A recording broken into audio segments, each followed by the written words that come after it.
Whoops.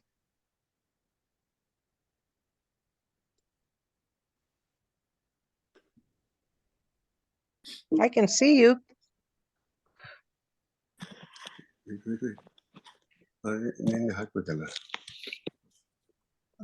Hello, hello.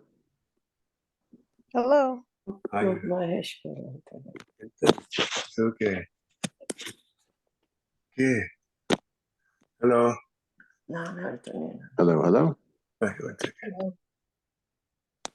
ಯಾಕೆ ನಿನ್ನ ಗೊತ್ತಿಲ್ಲ ಅಲ್ಲಿ ಅಂತ.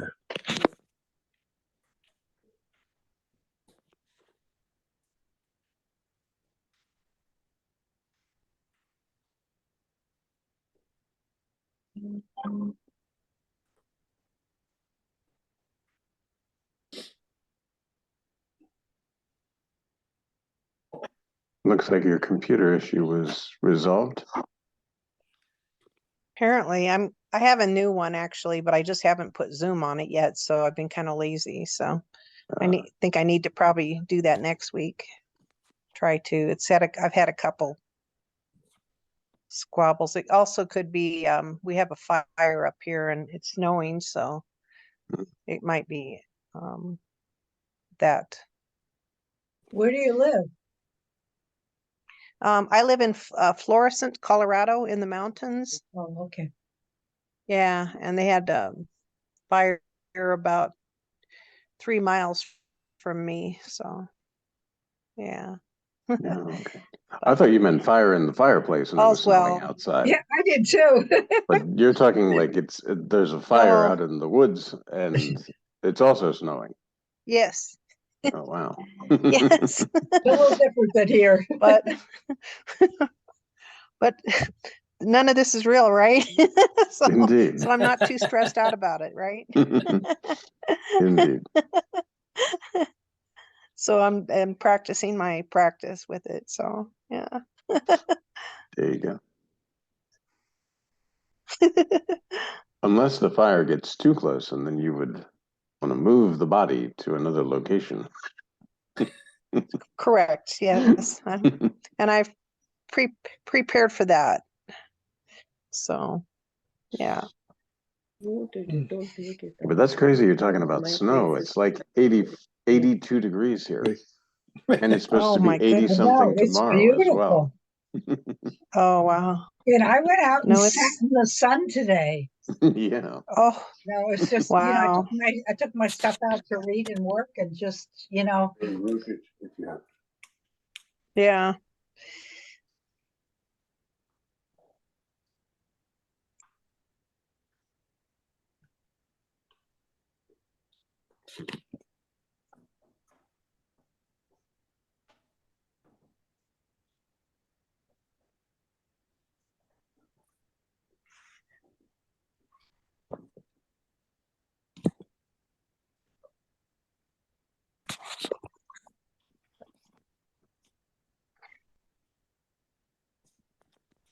Well, looks like I'm not quite so late anyway.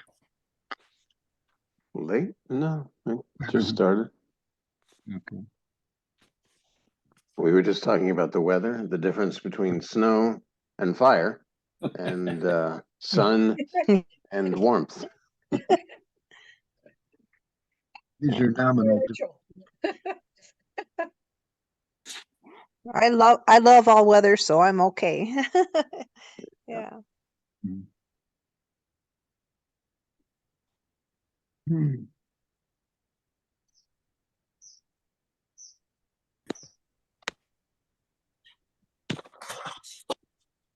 The form is nothing, right? True.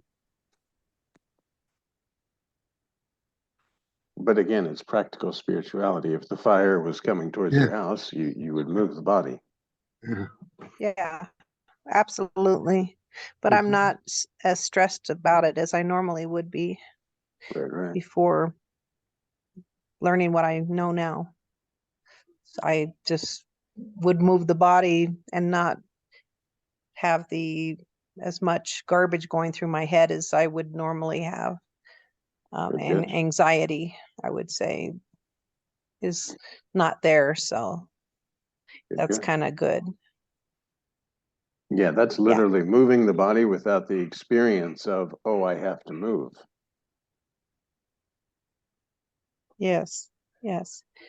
Or the physical reaction and the cortical steroids going crazy and all this other unfun stuff. So it's much more of a pleasant experience to have to just do the task of doing and not being crazy about it in my mind and having all these racing thoughts. What if? It just kind of like, okay, I'm going to do this now. So that's wonderful. And I thank you for that. Good. Jai Guru. Yep. Jai Guru.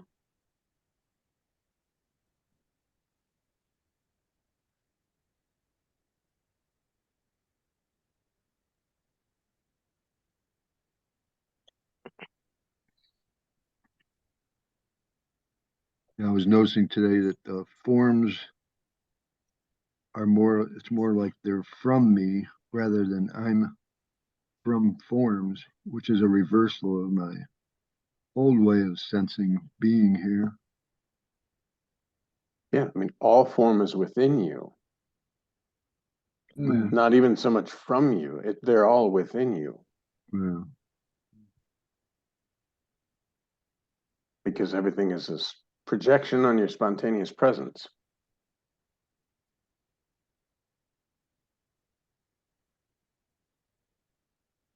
On the screen, but not a flat screen.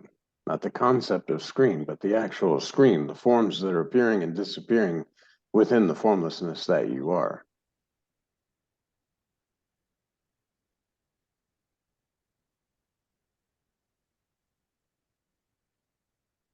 So the screen is not a place. Well, I mean, the screen is just, it provides the background, I guess you could say. But it's not screen like you think of a screen like, okay, I'm going to watch TV, and on this screen, images are going to appear and all this kind of stuff. And in my conceptualization of screen, I believe it to be something like long and flat. Yeah. And in reality, screen is presence, the spontaneous projection on presence. And the screen is the formlessness in which all forms appear. Without the formlessness, no form could appear because there would be nothing. So this stirring creates this illusion of happening within your own self. That's why when you know yourself in a real sense, then nothing's happening. And nothing could possibly happen. Would you say the formlessness is intelligence, or does it make intelligence possible? Without attributes. The attribute of intelligence, you would need some kind of a form. Because how would you say intelligent or unintelligent? Anything that's in that dualistic concept of this is good and this is bad, this is intelligence, this is non-intelligence, this is knowledge, this is no knowledge. All of that is within the bubble of illusion. You can automatically know that right away because in the formlessness, there is no duality. The concept of duality came along with the body, where you have hot and cold, where you have fire and water, where you have good and bad, knowledge and ignorance. All these came along with the body. These attributes can be basically labeled, but they're not true, because you cannot label the formlessness. The formlessness is without any form. Therefore, no labels could be applied to that formlessness. That's why Maharaj says, if at all you want to compare, you compare yourself to sky or space. And even the sky or space, you are more subtle, because these sky and space can be perceived, or they appear within you.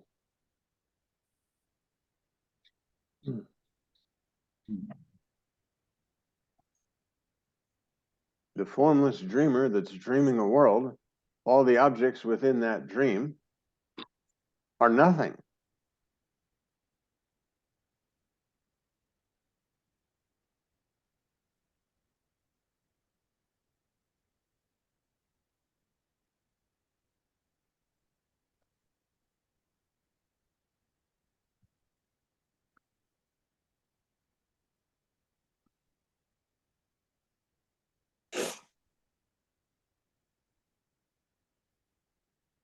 And they do talk about when the form of the self, but that's like more like an ability or a, Just or, because words are used, say the form of the self,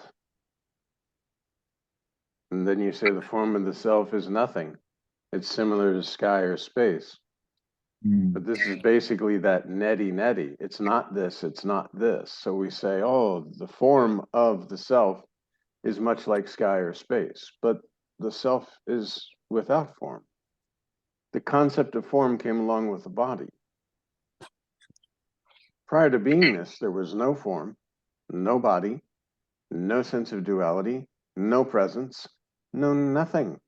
Nothing was there. Hello, Beth. Hi.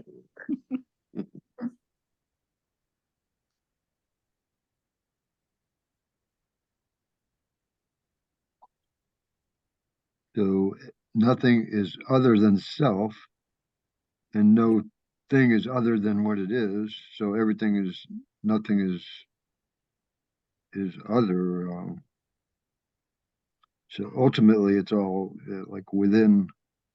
You can always say it's within nothing. Or something. Not even, again, like the space in the room here. All these objects are within the space in the room. But the space in the room can't like collapse, or, you know, we say the walls come down and the space in the room outside and inside. But inside and outside is a concept based on this wall.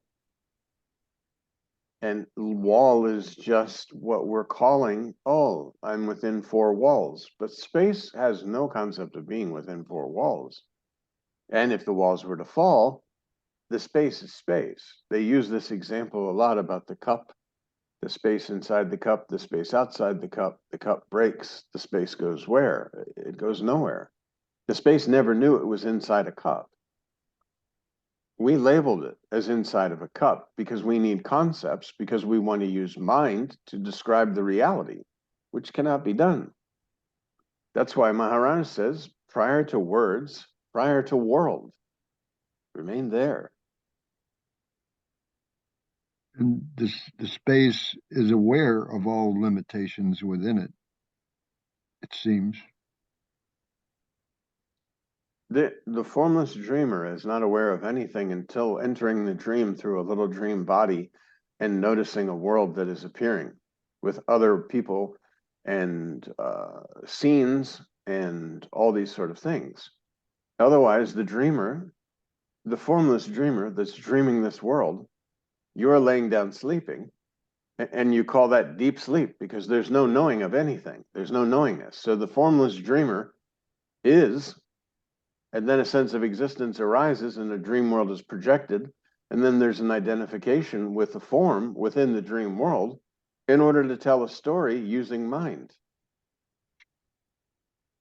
Still, they talk about the self. So it's in some way, Self is just a the point. self is being. The self is being or aware or something that's not Beingness has defined. appeared to you. Self is just that's why Maharaj uses the term selfless self. Invisible, unidentified identity. Invisible, anonymous, unidentified identity. That you are. You remain there. That's why it's good to just spend some time with yourself. You begin to feel this subtle sense of presence. You remain with that subtle sense of presence. After a while, your identity can be transferred that, oh, I'm presence rather than the body, which then eliminates all the world and the worldly problems because you know yourself as this sense of presence. And then eventually, as you're knowing yourself as presence, and that's like the first illusory layer, this presence will dissolve into the knowingness that you are, because you'll know, oh, this presence can be known. And sit. Oh. Do you still have a sense of presence? Or have you gone beyond that to just the awareness of space? There's no, the There's no presence, going beyond. what we just said Yeah. when we said pay attention to presence, then there's a focus of attention on presence using body. Yes, yes. Almost like a magnet. Yes, the presence is here, so you can feel it using the body form anytime you like, but you know yourself in a real sense. So throughout the normal day, you probably are just, it's just spontaneous actions in the moment. Scenes are appearing and disappearing. Yeah. When we're sitting here talking about presence, of course, we can use the body as like a tuning fork to just be totally absorbed in presence in an instant, no matter what you're doing. That's why if you're out and you're doing something at work, or you're in a line, or you start to get any kind of thing, okay, just remain with presence. Oh, basking in presence is very nice. Like a little jacuzzi in the middle of the day. Oh, so nice. And then go about, do your job, do your duties. John? But you said then presence will, I mean, you won't be so identified at some point about presence either. But there's no identification because there's not a you, there's not a center point in which you can say, here I am. You can say you cannot say. This is because now you're beyond words. You're remaining prior to beingness. Prior to the concept of having a body, having a world, having a mind, ego, intellect, having anything. Yeah. And you just are. There's no, and it doesn't come and go. I mean, you can be working and fully with yourself because you're doing that now. It's just that your mind is trying to tell you that you have to focus or do some activity or do something, but you don't lose yourself. I think Maharaj says it best when he says, you know, you don't have to keep saying, I am John. I am John. I am John. I am John. I am John. I'm one with John. I know this John. If somebody says, hey, John, I answer, hey, John. But there is no more looking for anything. There's no one to look. Mhm. Well, I know this is concept, but it's helpful to me, is temporary localization of the infinite. Yeah, I mean, words, you can say words as you like. Remember, within the word environment, nothing's true, nothing's false, because there is no word. You're prior to words. So you can say, this is a local identification of the infinite. Okay. Because you could say there's many pins on the map that are locally identified as the infinite, but the infinite isn't necessarily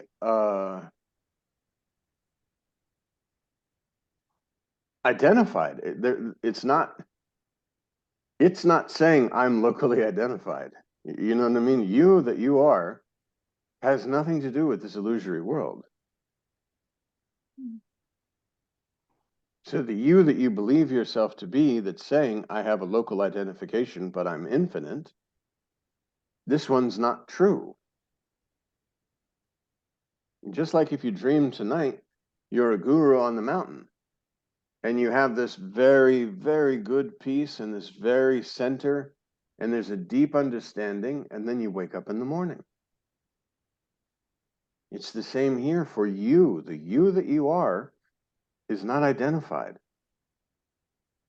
The illusory layers, the illusion identifies with illusion, because everything, all the identification happens within the bubble of duality, the bubble of illusion, the I exist. John, Yes, yes. Can I ask you a question? Yes, yes. See, when you say be with the presence, is it different for the feeling is different for every being, or is the same? It's like a vibration. I don't know. I'm always wondering what it is. I feel that sensation of vibration, formless feeling going. But I don't know whether what is that. Is it to focus on that, or just silence? I have a confusion there. When you say be with the present, I know you know what it is, but I want to. Right. No, when you're sitting in meditation, you'll feel this subtle. Nisargadatta Maharaj calls it the just I feeling, the I without anything. That subtle feeling of existence. And you sort of direct attention to that, and you remain there. And then as you start to slowly identify, oh, this I am. Okay. And like Maharaj says, 24 hours a day, your selfless self. Mm-hmm. So you start to feel this subtle, just I without anything. It's just a subtle feeling. And you remain there.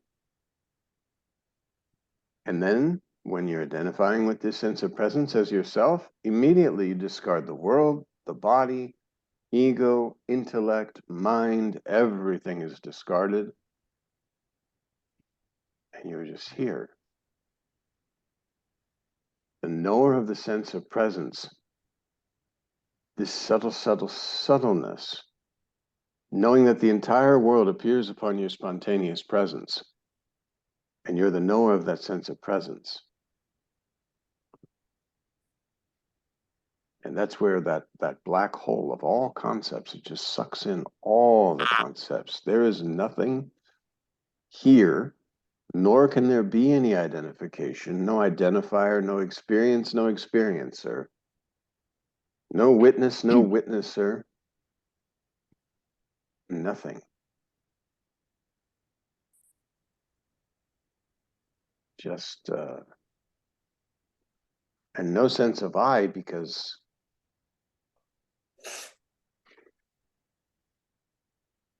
and that's your selfless self, the self without self, the invisible, anonymous, unidentified identity. And we talk about presence, sense of existence, I am, however you want to label it. It is just this very, very subtle feeling. And you sit in meditation, and maybe at first thoughts and all this stuff are going on, but you remain with that very subtle peace. You could say vibration, and like a very, just this deep presence. And you know that the entire world is projected on that.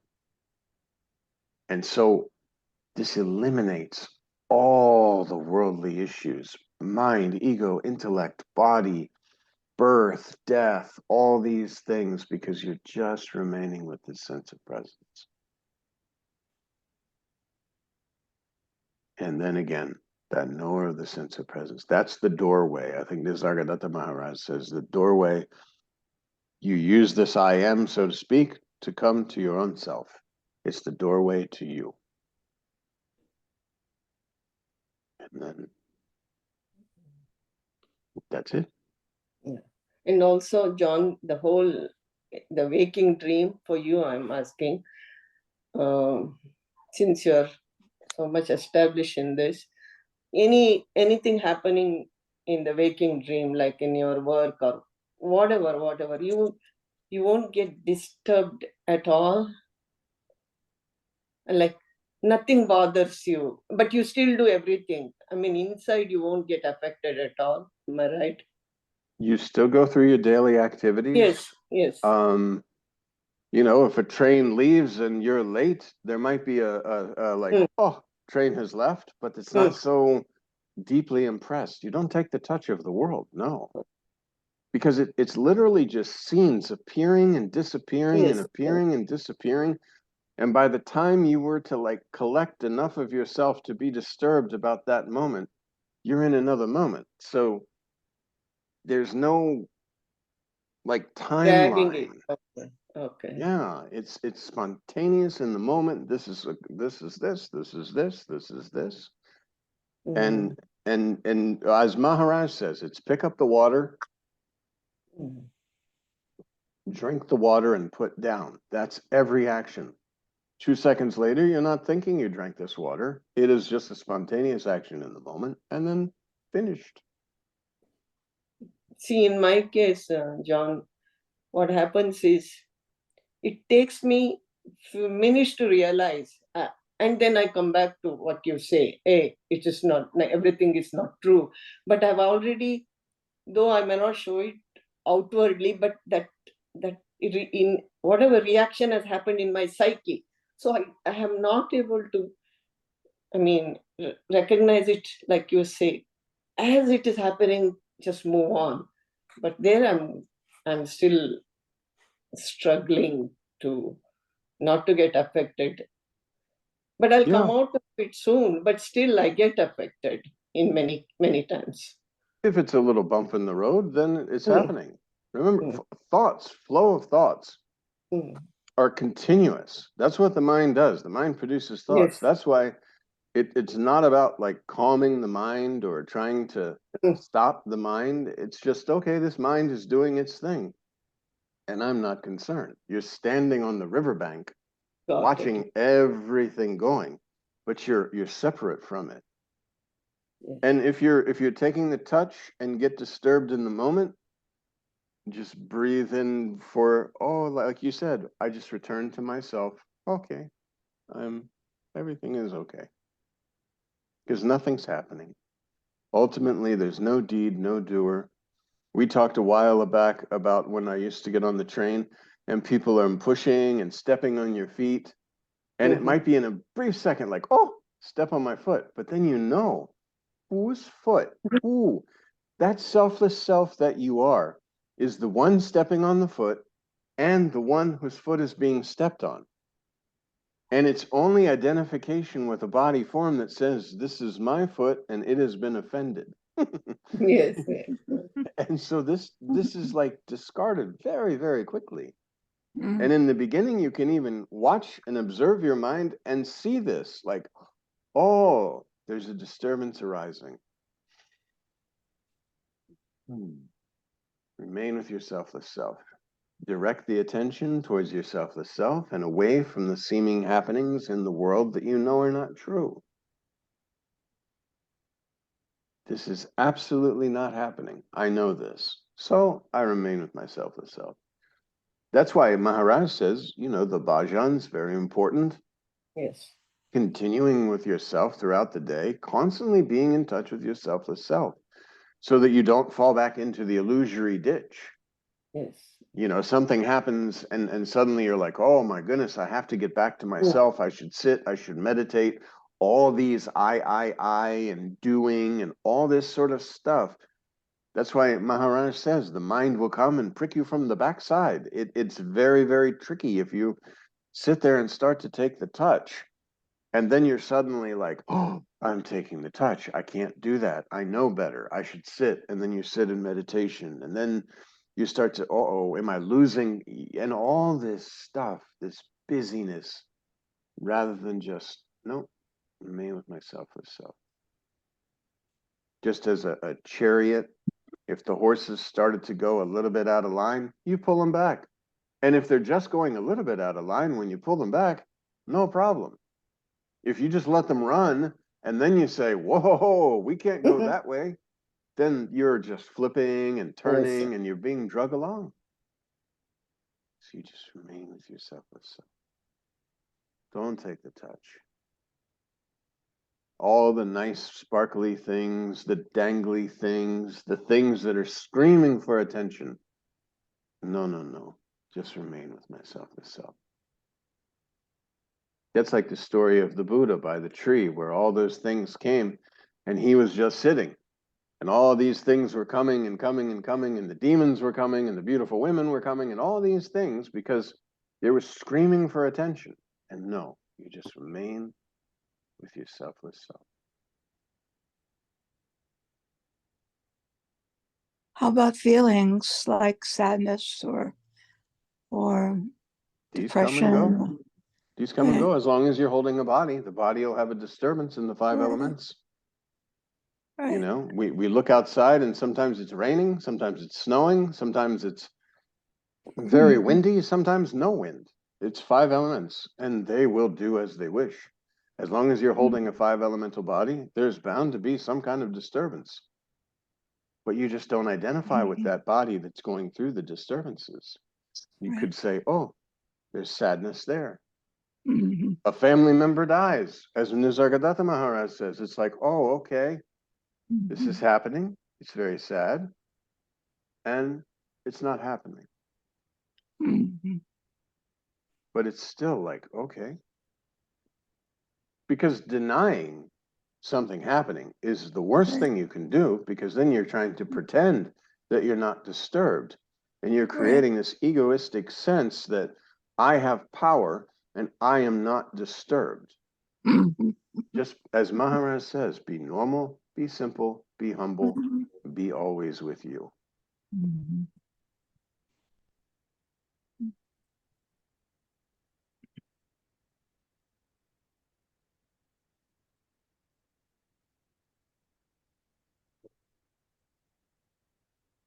It helps me, John, to listen to the sessions again sometimes that we have on Tuesday. Last week I couldn't come, but I listened twice or maybe three times. And it's good. I often listen and they put me to sleep very nicely. Good, good. Good, good.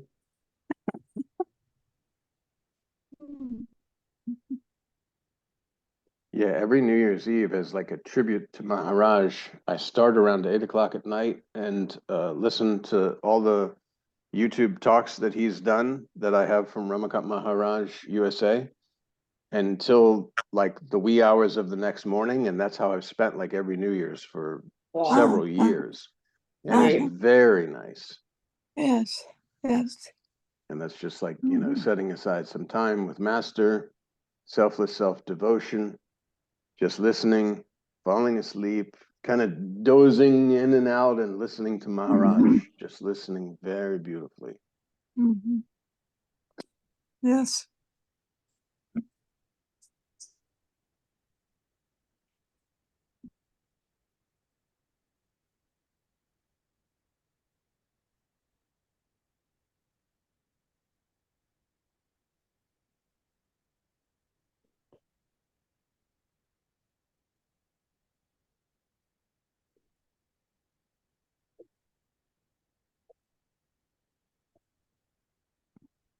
Like I can't deny that I do take the touch, but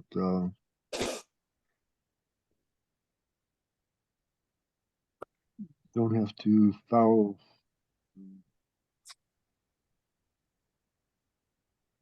See it as not really taking. Yeah, I mean, by now it should be like dipping your toe in the water. Oh my God, it's hot water. I pull my toe out right away. I don't sit there and suffer and say, oh God, the water's so hot, I can't take it. No, hot water, okay, pull my toe out. No need. Cold water, no, no. I took the touch just for a brief moment. I remain with my selfless self. Nothing really happened. Nothing really happened. There was no harm taking the touch in that moment. That you can sit there and say, oh my God, I took because it's all illusory. You don't need to beat yourself up or to say, oh, my practice, I need more practice or anything like this. Just, oh, and then return to it. Just remain. Return your attention the inward. Continue back, back, back.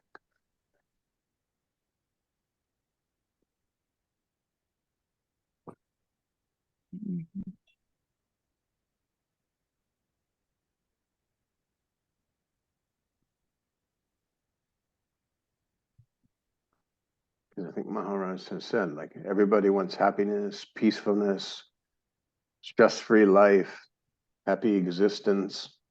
The only way for this is to remain with your selfless self and not get involved in unhappiness, dispeace, struggle, strife, all these sort of things.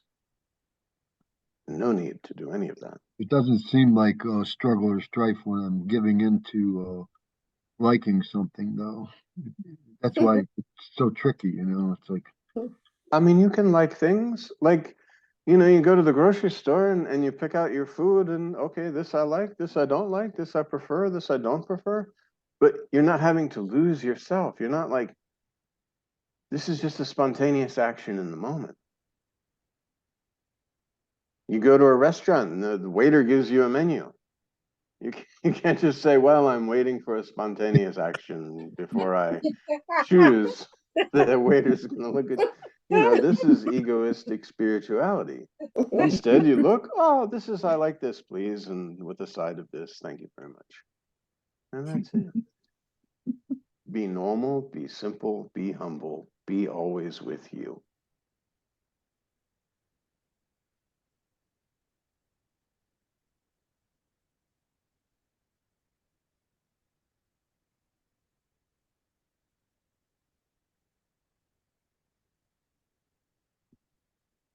John, one more thing. Yes, yes. Body is a vehicle and this presence is using. But when we drive a car, I clearly know I'm not the car. I